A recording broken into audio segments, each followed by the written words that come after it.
We are fucking back with another episode of the Pals Podcast. I am your co-host, Danny Galarno. And I am Ricky Lurdy. And that's the energy we need, Danielle. That was fucking fire. Yeah, baby. Let's She's go. back. Danny, who do we have on this week? We had Charlie B on the podcast. Charlie B is a local Toronto music legend. He's been in the music scene here for, I think he said literally 20 years. I don't want to age him, but it's been 20 plus years maybe. Yeah, and he's absolutely killing it. And I think his growth in the industry, he talks about it and his growth with himself. Yeah. I truly wasn't expecting to have the conversations we did have. Yep. And it was amazing. It was amazing learning about him, seeing what he's doing, seeing what he's done for the community, for the Toronto music scene, and just to kind of see where he keeps taking it. Yeah, no, that was great.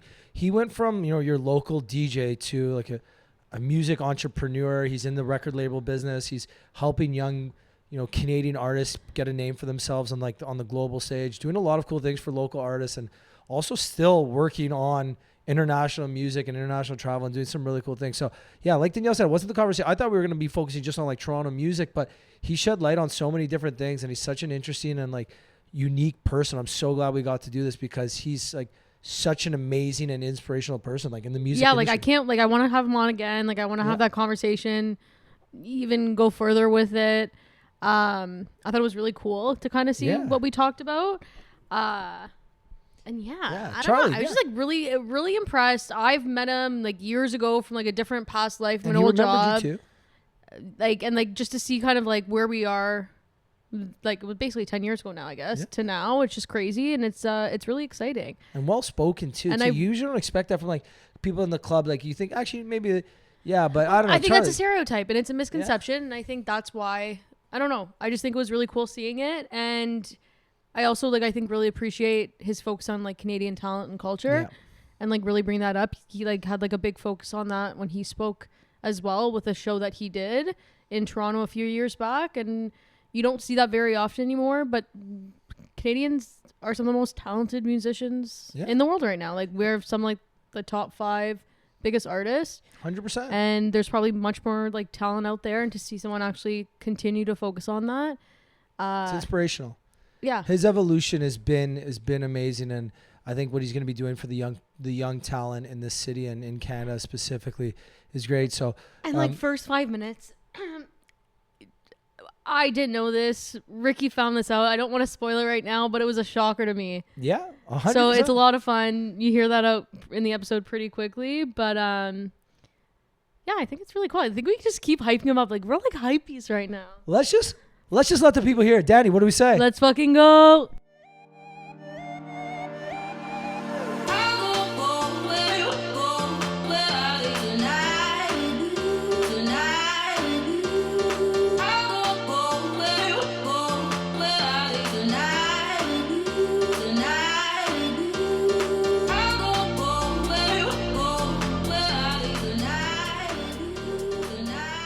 Charlie, welcome. It's good to have you on the podcast. I feel like we've tried to get you on in the past, and this is like the first time it's actually happening. Yeah, I'm in a, what can I say? I'm in a very talkative mood now. So I love that. Yeah, I'm gonna ask right off the bat because I didn't know this before. I quickly did like a little Google search for it. You were a kindergarten teacher before. Yeah, I was. Yeah.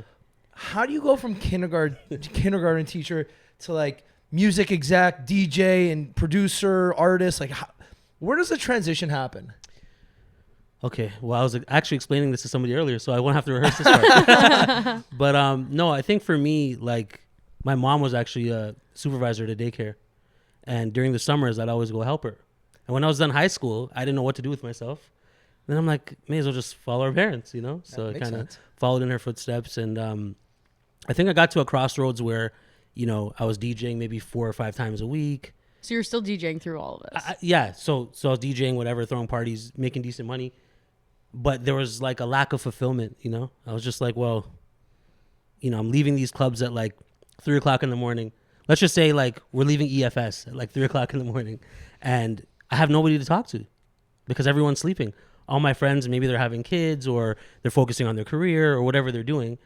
So when it got to, it just wasn't fun anymore because I'd be going to the club by myself, leaving by myself. And I used to really drive as fast as I could to get home to go to sleep because there was some sort of lack of fulfillment there. And I think that from that point, I was like, okay, maybe I need some sort of like routine or structure.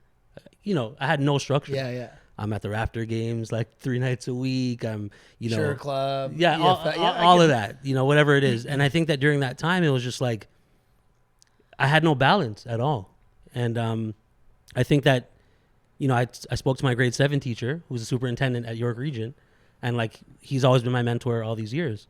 And I was like, you know, his name's Eric. It's so weird for me to call him Eric because, you know, it's Mr. whatever. Yeah, exactly. So I'm like, look, I think I need to tap into this school board shit because I'm like, school board shit. But yeah, just tap into the school board stuff. And I was like, what do you think? And he's like, honestly, like, do you still love working with kids? I'm like, I think I'm good with them.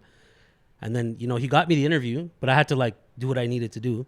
I had to fill out a couple of things or whatever. And yeah, I ended up getting the job. And it's so ironic because it was Labor Day weekend and I was in New York. And I remember I was like, I'm starting a new job on Tuesday, but I'm DJing in New York tonight. Like it was Sunday, like Labor Day actually.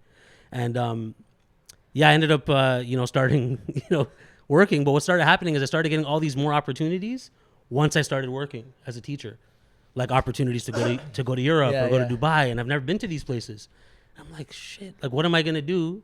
So there's certain times where I would literally, you know, go to Europe for 2 days and then come back and teach for the rest of the week.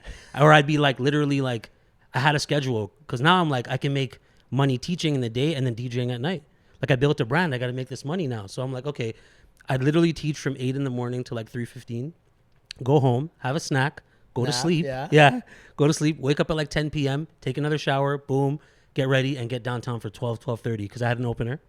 And then I played till 3, but I try to slow it down to like 2:30 because I'm like, I got to go home, I got to wake up. And then so I'd have broken up sleep and then I go home, wake up 6 o'clock in the morning, get ready and go teach. Like, 30 kids, by the way. That's No, that's nuts. Like, do you ever think about like what like your teachers in like elementary school, high school, like what they did outside of school, like what was their second life, and like that was you. You know, I always was worried that someone would say to me like, I know who you are, because obviously I'm a known face in that industry. And it happened once. One of the kids' parents were like, hey, aren't you like, I'm like, yeah, you know, like here and there I still DJ, but once that started happening, I'm like, okay, like I got to figure out what I'm doing in my life. The craziest part is that most people, you went from like DJing music to school, then back to me. Where it's usually like people like they start off as a teacher, then their career blows up. It's like you kind of went back and forth almost, which like it doesn't really. I feel like it doesn't happen. You know, life is always full of surprises. That's you never true. really know what's going to happen. It's I think never linear either. You know, it's like, so I started teaching and then all these opportunities start coming and I'm like, this is just what happens. And then I had to figure out, okay, well, you know, one part of me saying I'm feeling really fulfilled. Like I'm working with these kids. They can't even hold a pencil at the start of the year. But by the end of the year, they're writing their name and you're like, oh, that's so fulfilling for your heart. Yeah. But then when you're looking at other opportunities for your life, you're saying, well, what do I do here? Because I love this feeling of fulfillment, but I don't want to have any regrets when I get older. Well, it's tough too, because you were saying like you've never been to Europe, you've never been to Dubai, and then you get these opportunities to do what you love doing. Yeah. It's not the same love and fulfillment that maybe teaching kids would give you, but it's something that it's obviously like a big passion for you. Yeah. So like it's such a tough, like I can imagine some days you must have sit there thinking like, fuck, like I'm going to go to Europe for 48 hours, which is a dream come true for maybe you 10 years before that. But you're like, holy fuck, how do I make this work? Because I got these kids to take care of too, essentially. Yeah. I mean, what was the hardest part? The hardest part was like the work you have to come back to. Yeah. Because now you have a supply teacher there for 2 days or whatever the case is. And it's just like you have a teaching partner that you work with and you have a great relationship with them. I learned so much from her. And it was like, I'm putting too much on her plate, for example. Or, you know, it was just a tough situation for me because, you know, one part of me is like, I might never get this opportunity again. Yeah. So I have to go, you know? Imagine you'd be kicking yourself if you didn't. Looking back at it now, 100%. Because it was like, I'd never been to Dubai. Then I go to Dubai for the first time, and I'm like, man, you can eat off the floor here. Like, it's just the very. And then the opportunities that opened up too. I'm assuming, like, yeah, there's so many different people that you meet, and it's like, our industry is about networking and kind of being outside during that time. I think now more so. I think it depends on what you're doing. Yeah. But back then, like, you know, when we were running wild at Sure Club, like those days were like, okay, like you're meeting a bunch of different people. Who you knew, how you can connect the dots, and I think, yeah, I mean, I can ramble on for forever about this, but. Yeah. How'd you get into music? So we know the kindergarten and the teacher. Yeah. How'd you get into music? Okay. So my older brother was a DJ and we shared a room. So when he wasn't home, I used to mess around with his stuff. And I used to, a lot of siblings always want to be like their older sibling. And that was kind of me. And I just messed around with his stuff. And then essentially I took it more seriously than he did. And then things started kind of working out after high school. And I just, my brother would always kind of test me like, oh, you're a DJ, but you only play hip hop or R&B. Like, what makes you different than the other 65 DJs that play the same genre? And I was never able to answer that question. He goes, once you're able to answer that question, you're going to be able to be part of that 1% that's actually successful. Yeah. And then I started saying, okay, maybe I'm that guy that can, advocate for like Canadian artists. Yeah. This is before like The Weeknd or Drake or anything. Like I was just that guy that was like, how do I do this? And I think that's who I figured out I was. I'm like, okay, let me just try to advocate for these artists. So what I do is I would literally go to New York, and there was always guys that were like selling mixtapes. So I'd find those people and say, who designed this mixtape cover? And I would find the designer and have him design a New York style mixtape, but with all Canadian artists. But during that time, people used to get mixtapes from barbershops. So what I do is I would basically distribute to all these barbershops with Canadian artists, but design like a New York mixtape. So if someone was picking up the new 50 Cent mixtape, they just throw it in there. And then they'd be forced to listen to the music. Yeah. Because this is before TikTok. This is before Apple, Spotify. This is back when like you kept like your MP3 before MP3. This was like CDs. Yeah. And I think that was what helped me, because I was essentially a label for these artists. Yeah. Because I'm like, okay, I'm going to distribute your stuff. And I literally did that. And then when I play these songs in the clubs, people be like, oh, I heard this song before. And I'm like, oh, yeah, you heard it off one of the mixtapes that I had. And I kind of built that brand. And it was tough because a lot of artists didn't want to invest in themselves. Because back then you're buying like a 50 CD spindle. You're using like Nero to burn your CDs or whatever. Whatever. So I think downloading music on Limelight or whatever. Oh my God. Like LimeWire, Napster, and literally just like fucking up your mom and dad's computer for fucking the newest 50 Cent song. Staying up all night in high school. Because I used to actually burn CDs and sell them for $5. But it would take me 20 minutes to burn one CD. Because I had like a 2X burner during those times. And I wanted like a 10X. Bro, it was like AOL startup dial-up internet. Yeah, I get it. So I think from that point, just like being able to just continue to like advocate for these artists and whatever. And then I just became the guy that would be like, oh, he's the guy from Canada that does these things. And I'd, travel to different places. Like I'd literally go to like fly to New York or Miami with money I didn't really have, just so that I could bring back that sauce. Yeah. Like I'd watch these DJs and be like, oh, this is how they're playing. This is what they're saying on the mic. And I'd come back to Canada. Like this is before when it's like, there'd be songs that blew up in America that we'd never even know blew up here. They blew up there first for like a month. And then like 2 months, 3 months later, they come here. Yeah, 100%. So I'd kind of do that. And, from that point, when I did all that traveling early on, people started respecting the fact that, oh, this guy's from Toronto. He represents. And it's like. And this is before Toronto was cool, too, by the way. Like now Toronto's fairly cool, especially in the music, Drake, Weeknd, Shawn Mendes, Bieber, whatever. You're talking, what, 2010? Yeah, it was just maybe Bieber back then. No, I think 2009 was Bieber, Drake, that whole era. I think Bieber came a little after Drake, I think, but this was probably 2006, 7. And I think like pre them. Yeah, during that time where it's like we're in the Vince Carter phase. Like I'm from Toronto, you know Vince Carter? Yeah. I'm from where he's from. No one really knew, And I think that from that point, I just kind of just kept advocating, and it was good to see over the years what's happened. Where now you can play Canadian music forever now. Before it was like you can only play a few songs. Other than like other genres, when it comes to like hip hop and R&B, it took more time. I think like the other stuff, like the Avril Lavigne's and that whole genre and that whole thing, it was different. Like Nelly Furtado's. Yeah. What was it? Sean Desmond. Yeah. Exactly. He's got a really good resurgence. He's now. Yeah. He's doing a great job. When was the moment you realized you had something, like you were good at this? Like what was that? Like a full career out of music. To be honest, I don't think I was the greatest DJ. To be honest with you, I think I was good at like mixing songs and putting songs together. I don't think I was the greatest DJ. I think for me, I thought about the business and the marketing and the strategy and the network. That's what I was big on, where it's like, okay, if I'm a decent DJ and I can play music, that's cool. But like, what can you add to what you have going on to keep it moving? It's like now where it's like short form content. Everyone's always on short form content. But again, what's the strategy to the content? Because that's what it is now. When it was first all about short form content, no one was saying the strategy to it. It was just like, oh, yeah, just do a lip syncing video and have the lyrics on the screen. But now it's like, what's the strategy behind this? Why the fuck do I care about you? Like, why do I want to be your friend? But I think that, I've been able to move and shake with different people and been around a lot of different A-listers and learning different things. And I was always there for the business. I never got kind of twined up in like the whole like women aspect like that. Like I didn't let like the alcohol. There's so many vices that are there. Like you have access to everything. Oh fuck. Women, drugs, Especially in like the hip alcohol. hop community too. There you go. And I think that it's just like, And then nightclubs even worse. Like yeah. And again, it's like I don't drink, I don't smoke. I think that for me, like I've seen what alcohol can do to people, and I was like, I don't want to look like you've seen me for a long time. You've never seen me kind of act out of character. No, I've always kind of just always been, the same. Yeah, because again, I never wanted to be that person that acted out of character. Like I've seen people super embarrassing. If you socially drink, I'm not against it at all. But then it's like I feel like if I were to drink, I'd probably be crazy. Like that Indian blood, like it's different. Yeah. no, but it makes sense.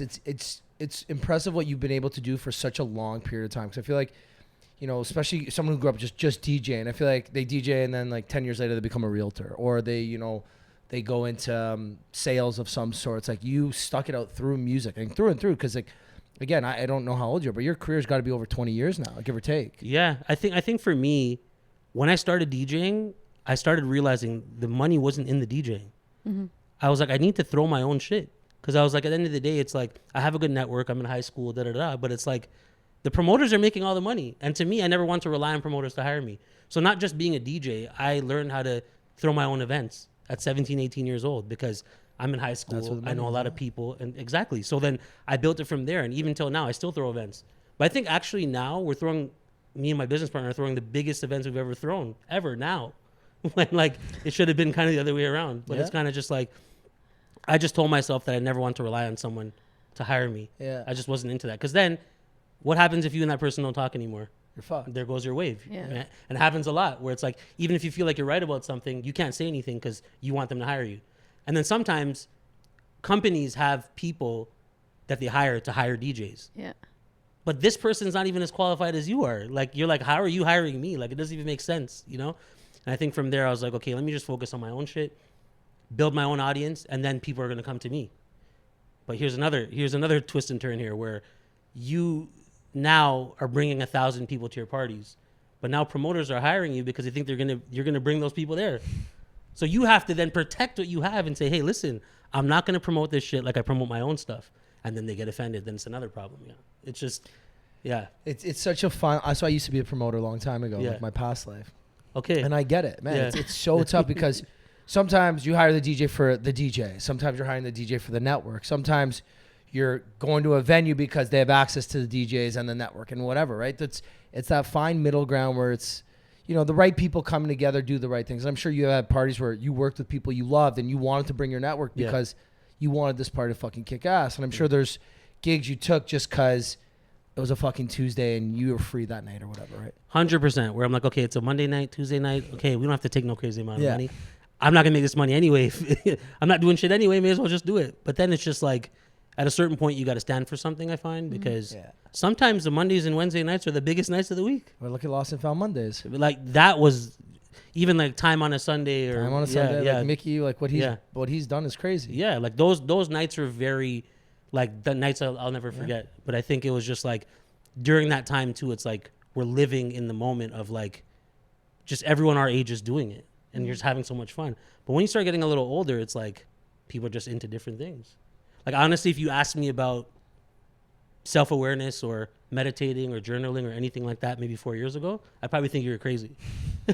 But I think it's just like, you know, I grew up like in an Indian family, and my parents never really believed in any of that shit. They probably still don't. But yeah, I think for me, it was like, you go through things in life and you kind of try to find a way to, I think for me, it's like mastering staying calm in general. Because sometimes you just want to tell people to fuck off. Yeah. But I think it's like... I think we all know that feeling. I think we all know that feeling. But then it's like being able to do the self-work to like be happy internally. Because I think at the end of the day, it's like everyone's kind of been on... You know, you've been a promoter. You've worked bottle service. You've done different things. But I just feel like we've all been in a situation where, you know, we might have had an empty feeling. Like I thought during the money chase, where I'm chasing this money, that like... this is going to fill this void of emptiness. But then when you get a little bit of it, you're like, yo, shit's still the same. I remember 2022, I had, you know, booked all the Canadian talent for Rolling Loud. And I literally went back and forth with them about the fact that they need Canadian talent on the bill. So I advocated for all these artists, 95% of them. And I think I had my own set, right, where I brought people out. And I said, during my set, I'm just going to bring people out that are up and coming, because I really want to shine the light on these artists, because people aren't going to hire them. They don't know who they are. Brought them out. A lot of people that are close to me. I was happy I was able to create that moment. I brought Ice Spice out on stage when she first like went viral. It was her first festival she ever performed at, which was amazing. But I remember that was supposed to be the best day of my life. But walking off the stage, I didn't feel good. Like everyone around me was so happy and excited, but I just felt empty. And I'm like, man, why do I feel like this? Yeah. Like I should be like over the moon. Like this is amazing. But I think it was because for so many years, I never like really had purpose. I find like, I feel like sometimes you're just out there and just running around. You're not even thinking about shit. You know, you're just living free. Yeah, Just you're on going, autopilot. There you go. DJing. Oh my God, it was a crazy party, da da da. But you're not really taking life into perspective. So I think from that point, I'm like, okay, listen, I need to start really doing the work. I remember I had a couple friends. One of my homegirls was like, you need to get into meditating and journaling. I'm like, I'm not doing that shit. But then I try it, and I'm like, this ain't for me. And she's like, it's a process. You got to just keep doing it. And I was just like, okay, you know, what do I have to lose at this point? Because I want to try to get better. But I trust this person because I've known her for a long time. So I started getting into that stuff. And I'm like, man, honestly, it made me feel so much better. And it made me kind of value the things that I should be valuing, you know? Buddy, I wrote a book. My book, it's a guided poetry journal. Oh, wow. I used to journal a lot too. Yeah. And when I got dumped last year, I started journaling again, and I picked it back up. Yeah. And, you know, a year later, not a year, but 7 months later, I ended up publishing a book. Wow. That was like basically a lot of my journal notes. Yeah. So yeah, I fuck with that big time. I want to ask you though, like you said that moment when you got off stage, it, like you didn't feel filled with like happiness or anything, but everyone around you was so happy. Why do you think that is? Like that's a big win for you. You know what I mean? Like Yeah. normally I would think you would walk off stage and be like, fuck yeah, man, that's amazing. I'm so pumped, but you didn't. Why? You know, I think everybody that was around me at the time, they might not have reached that point in their lives in terms of just like, you know, it's excitement. When it's not about you, it's like you're part of the team. You're not the actual talent. So I think for me, I felt there was a lot on my shoulders because I had to make sure all these people were getting fed. So I'm thinking, shit, okay, we have this team. So I'm thinking about what's next. I'm not even thinking about like, The moment. yeah, because I'm like, shit, okay, now we did this. How the hell are we going to top this shit? For all these years, I've been topping, but now I feel like this is it. You know, and I think that might have been why I wasn't really fulfilled. But like, I was happy for them because I'm like, okay, we have more work to do now, you know? Yeah. Do you celebrate your wins? I do now as much as I can. Honestly, I got into this slump again where I'm just like my birthday was a few weeks ago and I didn't want to really celebrate it. We threw a party, but I only add my birthday on the party to obviously sell it more. But I don't really care for that shit anymore. But I should have like did a small dinner with my friends, but then I got, you know, caught up with other work and I'm like, we'll just do it later. But I think that I'm a lot better than I was before, where I'm just like, okay, like this is actually good. Like this is big, you know? You know what I find? And correct me if I'm wrong, but I feel like you're like me in that sense where you're always you're after chasing that next metaphorical high. And you set these goals and you achieve these goals, but when you're achieving the goal, instead of celebrating that goal and appreciating how much you've just accomplished, you're already thinking about the next goal. The problem with that is you're never going to hit that final goal because you're always chasing this like metaphorical finish line that's nowhere in sight. And it got really bad for me last year towards the second half of the year where I was accomplishing so many fucking things. Like in the span of a week, I published a book, ran a marathon, went on morning television, like did my biggest brand deal on TikTok. I did all these things and I was like, okay, but how do I get more? Okay, my book's launched. I gotta win an award, or okay, I got on this television. Okay, how do I get on this next podcast? Like, instead of just sitting there and be like, this is fucking amazing. I worked my ass off to be in this moment. I should enjoy this. I was chasing the next goal. So what I started doing like now, purposely, like any small victory, any small goal that I achieve, I'm like, fuck yeah. Either I'm going to do something for myself, whether it's go out, get drunk and celebrate with my friends because I love that shit, or I'm going to do something that just brings me peace and joy, like have a nice dinner or spend some time with my family or maybe take a night off and chill for the one day of the month that I never do, right? Because man, it's a perpetuating cycle and it'll never end unless you end it, right? Also, it's just like to add to what you're saying, I think it's like our interests change over time.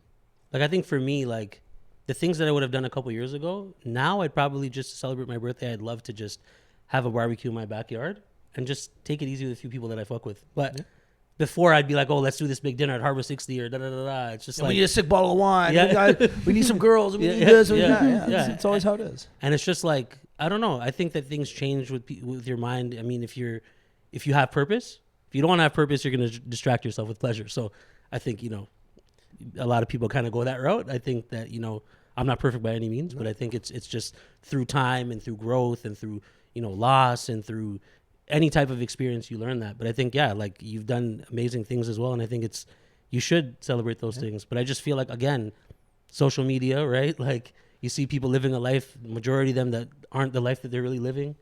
So you're just like, oh, am I chasing this shit that's not even real? Yeah. Well, let me ask you this, because you're a connector, and I used to consider myself a connector. Would you rather now be in a room with thousands of people as a connector? That's what most people like, or would you rather just be in a small room with your closest friends? To be honest, I think I'd want a balance.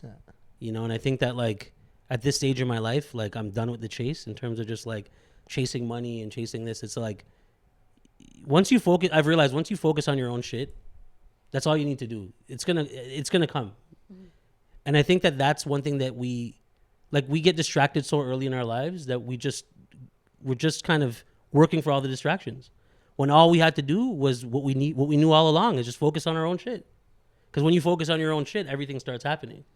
Like when I told myself a couple years ago I wanted to slow down DJing, because I'm like, honestly, I want to scale my events bigger. I don't really want to be in the clubs like that anymore.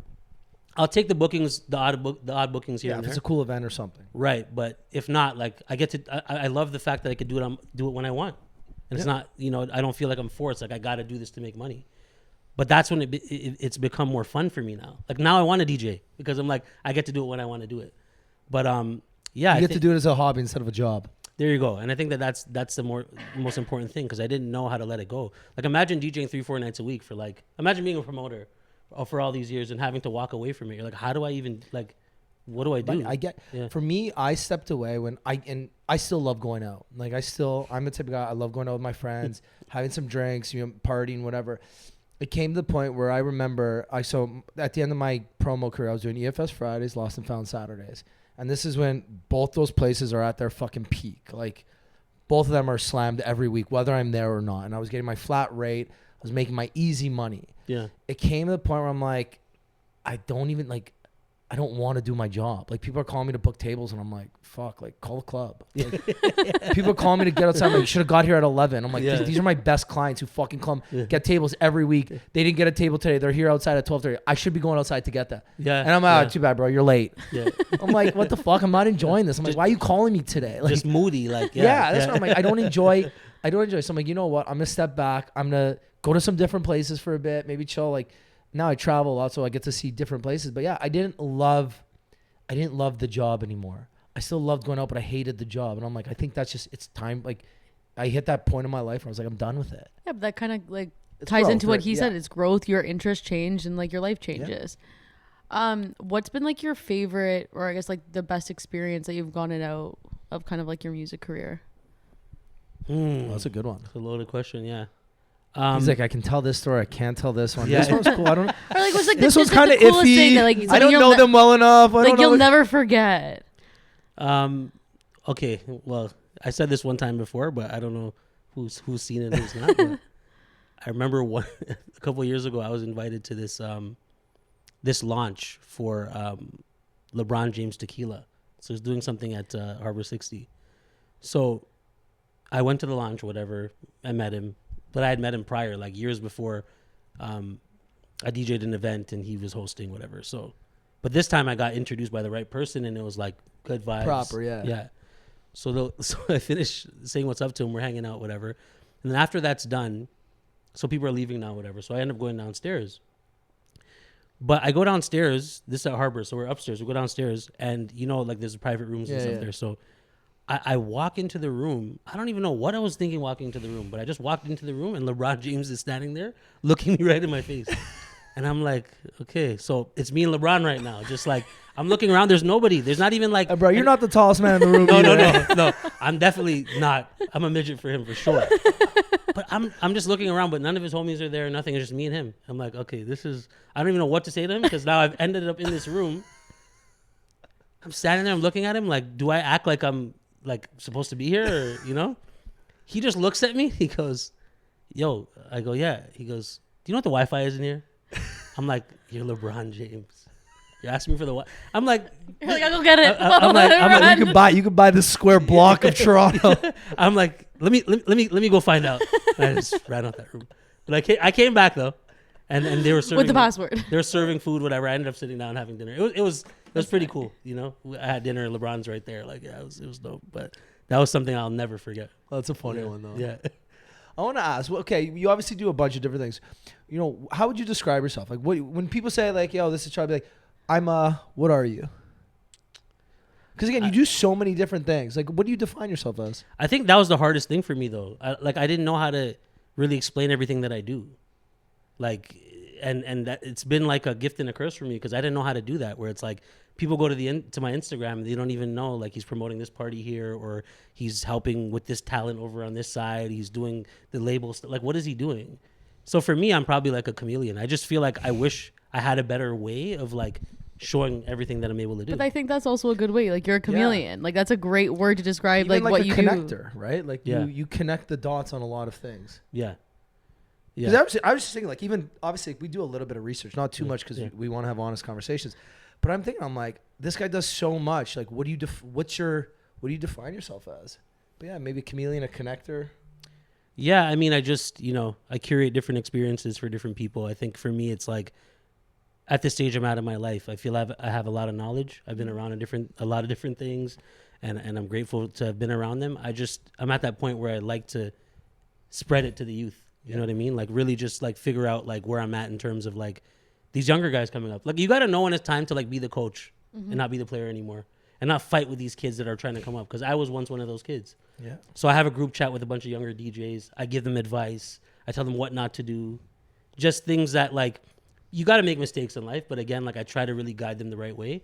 And that's fulfilling for me. Like, I just, you know, I want to be that person that can really have these guys lean on where it's like, he's not just the OG that's like out of touch. You know what I mean? Yeah. If you weren't in like the music space, the music scene, you can't pick anything music. Well, you can't pick kindergarten either. And no teacher. What would you be doing with your life? To be honest with you, if I was maybe like 5 feet taller, I probably would have been a wrestler. Yeah. Yeah. Like, I'm a huge like WWE. Yeah, WWE. Like, I'm a huge fan. Like, since I was a kid. Like The Rock. Like, I was in middle school and my parents probably thought I was nuts. I'm like, we got to go to wrestling school. Like, I want to learn how to be a wrestler. And I remember I was not expecting this at all. Like, my face was like, I was. My parents brought me to a wrestling school and they're like, listen, man, like, looking at how tall this kid is right now, he's probably going to have to be one of the lucha, like the Spanish wrestlers. Because like I wasn't going to, you know, that's what they had mentioned. I don't know if you want to include this. But yeah, self-awareness, bro. They're like, listen, you can cut this part out. But yeah, you can add it in back. We're keeping it. But yeah, I was like, listen, they said this guy's not going to reach past 5, 6, or 7. Like, it's not happening. So I had to go back to the drawing board to say, okay, maybe I could be like a referee. Maybe they give me a manager of a wrestler or something. And yeah, and then from there, I just like, I'm still an avid wrestling fan. I have a lot of wrestling. Didn't the wrester just die? Hogan died. Yeah. So, you know, I feel like I'm friends with a lot of wrestlers. It's actually dope. Like, that's wild. Like, so that's like my fulfillment. Like, you know, bringing my friends' kids to go watch wrestling, but I know it's for me and them. It's great because like I'm friends with these wrestlers. We're sitting in the front row. It's dope. You know, like I'll go to I usually go to every WrestleMania. I missed maybe the last 1 or 2, but yeah, like I'm serious on that. That is a great hobby. And I can picture you just going crazy out of I love it. I love it because no one even knows me there anyway. It doesn't matter. You go there and it's just like a different audience. So if they invited you to DJ at WrestleMania, would you say yes? Oh hell yeah, I would. Now I would. But I think it's just like for me, like being friends with some of the wrestlers is like the dopest thing. Yeah. Because we just talk about regular life shit. And you're like, oh, I got to go do this. It's like, okay, I got to get to the arena like 2 hours early. I'm like, I wish I could come see what you're doing there. Like, what's happening? But now, you know, they just released this Unreal thing on Netflix where they actually tell you everything that's happening.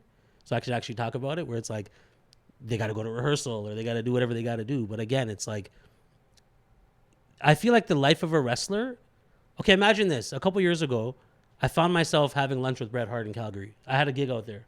And me and Bret Hart had lunch because I'm tight with his son. He goes, yo, meet me at this restaurant. And I'm sitting there with Bret Hart. He's telling me stories. And as a wrestling fan, Bret Hart's a legend. He put the glasses on me. Like as a kid, he'd always come out and put glasses on people in the front row. He put the glasses on me as a grown man, and I felt like a kid. Like he signed it and everything, and that felt so good. But I think that it's like, that's just my, like, I love wrestling. Yeah, it's just, man. Hey, I get it. yeah. Like, but I don't like a lot of things. Like I love music, I love kids, and I love wrestling. That's pretty much, I don't have a lot of hobbies. Bro, what, Yeah, those are like those are great such hobbies, good ones. though. Yeah. Yeah. That's, I would not have pictured that at all. yeah. I could huge. just picture like little you walking into a wrestling school. They look at us like, "Hey, mom, he's not gonna make it. Move him on to the next thing. Put him in something else. I remember, Wasting your money here, lady." I remember a lot of DJs that would want to get put on. They'd start talking to me about wrestling. Because they like to hear I like wrestling, and I'd be like, "Oh shit, I should hire this guy," because they're talking to me about wrestling. Yeah, it was crazy, man. Back then, oh Charlie, so what do you think of what The Rock just did on Raw? I'm like, yeah, what do you know about wrestling? But then you just, why are you talking? But now he's They're way in. They're way in. Yeah, Or you were just wishing LeBron would mention that to you. Eh? Yo, you watch wrestling? Oh, because once you have that bond, because there's not a lot of people that like it. No. Like there is. They have thousands of people, but again, just within my circle, there's not a lot of people that like it. So I'm like, I don't even know if I should talk to this person about wrestling. But when they bring it up randomly, you're like, yo, you watch wrestling? Are you kidding me? All right, tips to any new DJs out there. If you want to get booked, talk about wrestling. But you have to know your history, though. It's very important. Do your research. Yeah. If there was a movie about your life, who would you want to star as you? You guys just have the best questions, man. Do you know what? We used to ask that one every single podcast at the end. We stopped at like but I like episode it. maybe 150 or something. But I'm just curious. That's a tough one, man. That's a very, I don't even know. Could be dead or alive, anybody. Yeah. Who could play a good role of me? That's really hard, man. I'd have to think about that. Okay. Yeah. That's so tough. It's like, who would like... Who's yours, Ricky? Mine? Good question. I'd want Bradley Cooper just because I like the guy. I just Okay. love Bradley Cooper. Fair. He's a handsome dude. Fuck it. Who would be yours, Danielle? Reese Witherspoon. Yeah, Reese Witherspoon. Yeah, no, yours is good. I've Reese said that Witherspoon. every single Hers time. is- yeah, I'm like, I yours have is- that locked in my head. But I Not see a gonna little change it. resemblance a bit. Really? Yeah, Reese Yeah. would be a great one for you. I love her, I so agree. Yeah. Maybe Dev Patel. Yeah, potentially. Yeah, he's a good actor. Yeah, solid yeah, actor. yeah, You want a yeah. good actor because you're Yeah. a chameleon, right? You need Yeah. to be able to play the different roles. Yeah. We could definitely make a movie on my life for sure. We're nearing that part. We're gonna wrap up. But I want to ask, what's the rest of 2025 look like for you? So, like as you know, like I wrote a children's book. It's something I always wanted to do. I wrote it about a year and a half ago, and it was just part of that fulfillment part where it's like, okay, during that time I was feeling very like, how do I bring my friends back together? So I put a lot of my friends I grew up with in the book, and I found my grade 7 gym teacher. Like it was just like fulfilling to like do the launch and have all those people there, because like it's like a way of like bringing us back together. So I just been kind of working on something where I do want to put together a children's album for the book. So I kind of just been, making some calls and figuring some stuff out, but super early stages. But, I'm excited for that. Also the events that I've been throwing, I've been doing those. And other than that, yeah, just been working with different artists, developing artists, been in the studio a lot. That's all I can really talk about now. Okay, but, well, I love it. Yeah. Did you ever, just quickly, think, because like you obviously work with a lot of Toronto artists, Canadian artists. Did you Yeah. ever think about at one point ever leaving? Oh, great question. Yeah, I have. Like, I remember I was going back and forth to LA all the time. Yeah. But I don't know, you get to a point where, like, I don't like moving around as much as I used to. And there's just, maybe, if I had started doing the LA stuff earlier in life, probably. But I think my brother's more of that type of person. Like, he'd just get up and leave and move somewhere. But, yeah, I don't, my mother's getting older. Things like that are happening. Yeah, but I also think it's something like special, like in a way to kind of make that your thing, like working with Canadian Toronto, the culture, kind of bringing that all together. Like that's kind of, what's like the word? You know what I mean? Community. Yeah. Yeah. Like I travel when I need to. I still advocate for a lot of artists here. If they need help, like, hey, Charlie, this person, can you connect me?